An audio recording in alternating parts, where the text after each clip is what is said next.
ఏర్పడిన రాజధానుల నిర్మాణం కనుక ఒకసారి చూస్తే ఇంత కాంట్రవర్సీస్ ఎక్కడ లేవు. ఛత్తీస్గఢే తీసుకుందాం, నవీ రాయ్పూర్ 1500 ఎకరాల్లో కట్టారు సార్, అద్భుతమైన నగరం. అక్కడ రాని సమస్యలు, అక్కడ లేని సమస్యలు, అక్కడ లేని రియల్ ఎస్టేట్ దందాలు ఇక్కడే ఎందుకు వచ్చినాయి?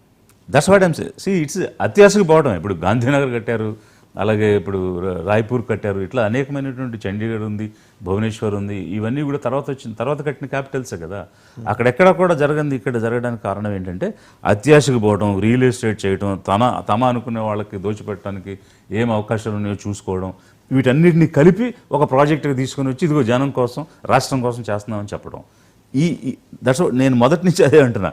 అంటే వీళ్ళకి జనం కోసం ఇది చేస్తున్నాం, అందులో నాకేంటి, నా వాళ్ళకేంటి, రాజకీయ లబ్ధి ఏంటి, ఇవన్నీ చూసుకుంటూ చేసేటప్పుడు ఏది కూడా టేకాఫ్ కావడం లేదు.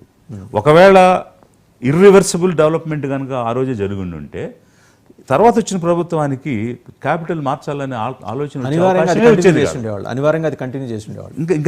ఇంకా చాయిసే ఉండేది కాదు. అలాంటి ఆ ఇర్రివర్సిబుల్ స్టేటస్కి మీరు తీసుకెళ్ళలేకపోయారు. మరి ఈయనే విజనరీ అవుతారు? కేవలం అంటే పేపర్ మీద విజన్, గ్రాఫిక్స్లో vision, that much I can tell. మూడోది, మనం కీలకమైన మరో నాయకుడి గురించి మాట్లాడుకోవాలి, పవన్ కళ్యాణ్ గారు. ఆయన నిర్దిష్టమైన ఐడియాలజీ తోటి ఇవాళ రాజకీయం చేస్తున్నారు. 21 కొట్టి 100% స్ట్రైక్ రేట్ తోటి జనంలోకి పెనట్రేట్ అయ్యారు, చొచ్చుకొచ్చారు. ఆయన 2029లో చూపించబోయే ఇంపాక్ట్